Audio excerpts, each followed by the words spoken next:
Hi, my name is Geshe Michael Roach.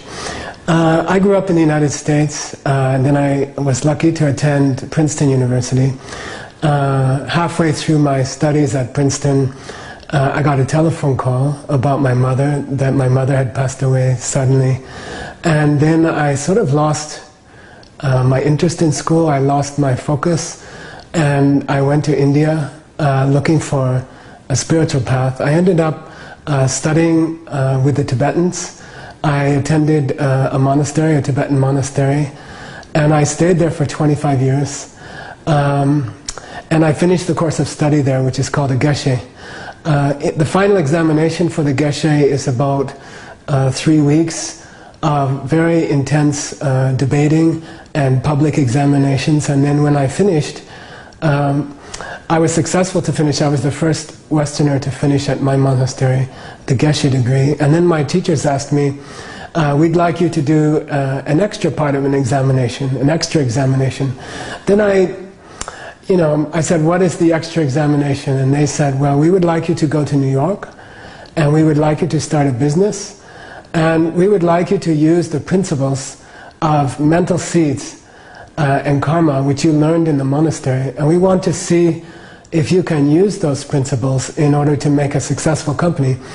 And then we will donate all the money to the Tibetan refugees. So I agreed, and I went to New York City. I started a business, I helped to found a business, a diamond business called Ordained International, and it became one of the fastest growing companies in the history of New York. It reached $250 million in annual sales, and it was recently purchased by Warren Buffett, who's one of the wealthiest men in the world. Then a lot of people began asking me, how did you do this? You know, you don't have any training. You were brought up in a monastery. You don't know anything about business. How did you make one of the fastest growing companies in America based on the ancient principles that you found in the texts and the ancient training in the monastery?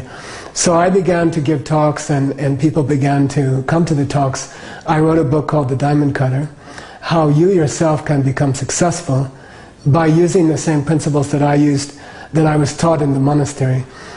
I think people want 3 kinds of success. I think it's good to have financial success. People would like to have enough money in their life, enough money to do all the things they want and not worry about things. Many people would like to have a beautiful relationship, and you can use the same principles to have a good relationship, a very perfect relationship. And then, of course, to enjoy a relationship and to enjoy financial success, you have to have good health.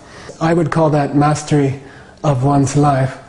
And the higher goals, after we achieve financial success, health, and a good relationship, then naturally we want to see the same things for everyone in the world. We want to try to make the world a better place, a more peaceful place, and a place where there's no poverty or hunger. So all of these things can be achieved through the ancient principles that I learned in the Tibetan monastery. And really what I would like to do is share these ideas with you and help you become a success in every part of your life.